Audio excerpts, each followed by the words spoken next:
អ៊ីរ៉ង់ចោទអ៊ុយក្រែនថាចូលរួមជាមួយសហរដ្ឋអាមេរិកអ៊ីស្រាអែលក្នុងសង្គ្រាមតែអ៊ុយក្រែនបដិសេធ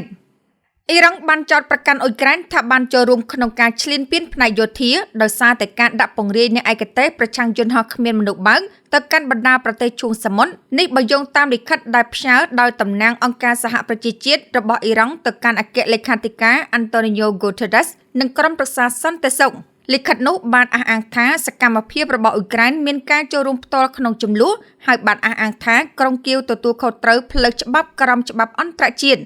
ឯកអគ្គរដ្ឋទូតប្រចាំអង្គការសហប្រជាជាតិអ៊ីរ៉ង់អាមៀសាអ៊ីដអ៊ីរ៉ាវ៉ានីបានសរសេរថាការទទួលស្គាល់របស់អ៊ុយក្រែនថាខ្លួនបានបញ្ជូនអ្នកជំនាញរាប់រយនាក់ទៅកាន់តំបន់ដើម្បីទប់ទល់នឹងអ៊ីរ៉ង់ប្រកបដោយប្រសិទ្ធភាព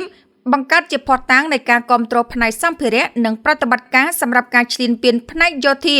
លោកបានបន្ថែមថាអ៊ុយក្រែនទទួលខុសត្រូវជាអន្តរជាតិដែលកើតចេញពីការជួយឬជួយភាគីមួយផ្សេងទៀតក្នុងការប្រព្រឹត្តអំពើខុសច្បាប់ហើយបាននិយាយថាទូរនីតិរបស់អ៊ុយក្រែនមិនមែនជារឿងចៃដន្យទេប៉ុន្តែជាទម្រង់នៃការសម្របសម្រួលសកម្មក្រសួងការបរទេសអ៊ុយក្រែនបានច្រានចោលការចោទប្រកាន់នេះដោយហៅពួកគេថាជារឿងមិនពិតនិងចង្អុលទៅទូរនីតិរបស់អ៊ីរ៉ង់ក្នុងការផ្គត់ផ្គង់យន្តហោះគ្មានមនុស្សបើកដល់ប្រទេសរុស្ស៊ីដែលត្រូវបានប្រើក្នុងការវាយប្រហារប្រឆាំងនឹងទីក្រុងនានារបស់អ៊ុយក្រែនតាំងពីឆ្នាំ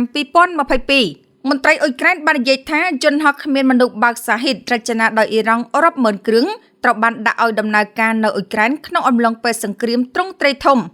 អ្នកនាំពាក្យក្រសួងការបរទេសលោក Hiori Taiki បាននិយាយថាយន្តហោះគ្មានមនុស្សបើកជិត 60000 គ្រឿងដែលចែករំលែកដោយអ៊ីរ៉ង់ជាមួយរុស្ស៊ីបានវាយប្រហារអ៊ុយក្រែនចាប់តាំងពីឆ្នាំ